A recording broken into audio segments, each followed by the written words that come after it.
Many people today spend their lives chasing more success, more money, more recognition. Deep down, they want everything this world promises, believing it will finally make them feel complete. Yet even after achieving so much, something still feels missing. The hidden question is not what you have gained, but whether you have truly trusted God. Have you really believed in Him? Before we get into today's message, let me tell you a story. In the Gospel of Luke, Jesus spoke about a young man often called the Prodigal Son. He left his father's house believing freedom and pleasure would make him happy. He chased everything the world had to offer. For a while it seemed exciting, but eventually he found himself empty, broken, and alone. Many people are living that same story today. If you have ever felt distant from God and wondered why, stay with me. By the end of this video, you may discover the hidden reason you've been unable to feel close to Him. Part 1: The Life of Unceasing Desire. We live in a world where enough never seems to be enough. Have you ever noticed that the more you get, the more you still want? From the moment we wake up, there is always something that grabs our attention, something that tells us we need more. More money to feel secure, more success to feel valued, more achievements to feel recognized, more things to finally feel satisfied. But let me ask you this: when was the last time more actually made you feel truly full? And without realizing it, this becomes the rhythm of life. You work harder, you strive harder, you pursue new goals, believing that once you reach the next level, something inside you will finally settle. But does it ever really settle? Because the truth is, the finish line is constantly shifting. The moment you get what you want, your mind immediately searches for something else to pursue. And gradually, something begins to happen inside. Your soul begins to feel weary. And spiritually speaking, there is a deeper battle happening. The Bible reminds us that our struggle is not just against flesh and blood, but against spiritual forces that try to pull us away from God. Ephesians 6:12. The enemy doesn't always destroy you suddenly. Sometimes he slowly drains you through distraction, desire, and endless chasing. Have you ever considered that? That maybe the constant pressure to want more is not just life, but something trying to pull your heart away from God. Because when your desires are never satisfied, your focus slowly shifts away from Him without you even noticing. Not because you are simply doing something wrong, but because there is a desire inside you that can never fully fill your heart. And amidst all that pursuit, something subtle begins to happen. Your awareness of God doesn't disappear, but it fades into the background. Not because you stop believing, but because everything else begins to speak louder. And without realizing it, the further you reach for this world, the more distant God seems. Part 2: When distance becomes normal. Have you ever noticed something strange but slowly becoming normal? You still believe in God. You still pray. You still go to church, or at least think about Him from time to time. But something feels different. It's like there is a distance you can't fully explain. And the scary part is you start getting used to it. You begin to think, maybe this is just how life is now. But is it really? Or is something deeper happening in your heart? Because there was a time when prayer felt alive. There was a time when reading scripture felt personal. There was a time when you could sense God in a simple moment. So what changed? Did God move away from you? Or did something slowly pull your attention elsewhere? And this is where many people stop asking questions. They accept the distance. They normalize the silence. They adjust their spiritual life to fit their busy life. But deep inside, something still feels unsettled. Like something important is missing, but you can't quite name it. Have you felt that before? That quiet emptiness even in the middle of a full life. That's not random. Because when the heart slowly drifts, it doesn't always feel like rebellion, it often feels like distraction. And distraction rarely announces itself. It just gently takes over your attention until God is no longer at the center, but somewhere in the background of your life. And the more this continues, the more normal the distance begins to feel. But normal doesn't always mean right. The life that looks normal but feels empty. Let me ask you something very honest. When was the last time you sat in silence without reaching for your phone?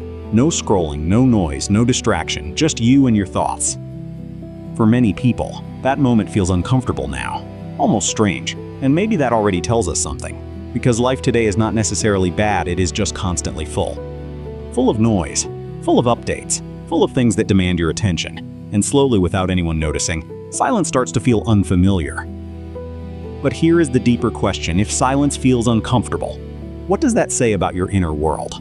Because sometimes we don't realize how far we've drifted until everything becomes quiet. And in that quiet moment, something begins to surface. Not guilt, not fear, but a subtle awareness that something is missing. You can still function. You can still smile. You can still achieve things. But inside, there is a part of you that feels slightly disconnected. Not broken, just distant. And this is where it becomes confusing. Because nothing bad is happening on the outside, yet something feels off on the inside. And instead of asking why, most people just fill the silence again. More music, more content, more activity. Anything to avoid that uncomfortable space where thoughts become too honest. But what if that space is exactly where the truth begins to speak? What if the discomfort is not the problem but the signal? A signal that something in your inner life has slowly shifted without you noticing. Part 4: When you stop noticing God as presence. There are moments in life when something to disappear, it just becomes harder to notice. It's like walking into a room where a light is still on. But your attention is focused somewhere else.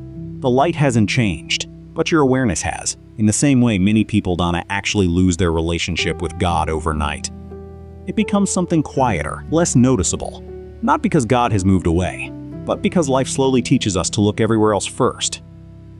Have you ever experienced seasons where prayer feels like you are just saying words, but not really feeling anything?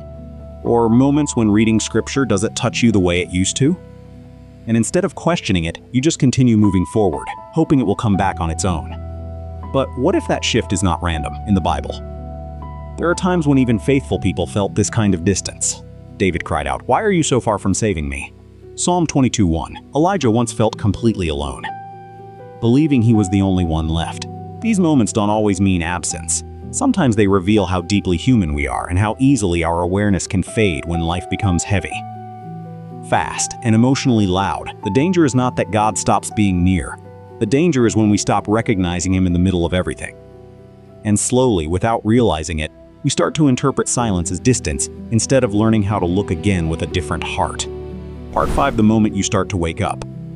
There is a strange moment that many people experience but few talk about.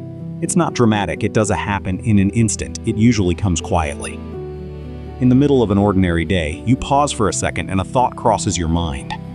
Something is not right inside me, not in your life on the outside. But within it, the moment you start noticing that you've been living on autopilot for a while, moving, achieving, responding, surviving, but rarely truly present. And in that moment, a deeper question begins to form. When did I start feeling this far away from God? Not as accusation, but as awareness, and strangely. This awareness is not meant to condemn you. It's meant to wake you up. Because in the Bible, there are many moments where God gently calls people back not through noise, but through realization. Like the prodigal son who came to himself and remembered the place he once belonged. That turning point doesn't begin with perfection. It begins with honesty. Honesty about where you are right now. Honesty about what has been filling your mind. Honesty about what has slowly taken priority. And this is where change quietly begins. Not when everything is fixed, but when you finally stop pretending that everything is fine. Because the first step back to God is not doing more. It is noticing more, and that noticing changes everything. Part 6: God has not moved away from you. If you have made it this far, I want you to hear this clearly. You are not too far gone, and you are not forgotten. Because the distance you feel right now is not the end of your story. It is often the beginning of something deeper. A return, not to religion, not to routine, but to relationship.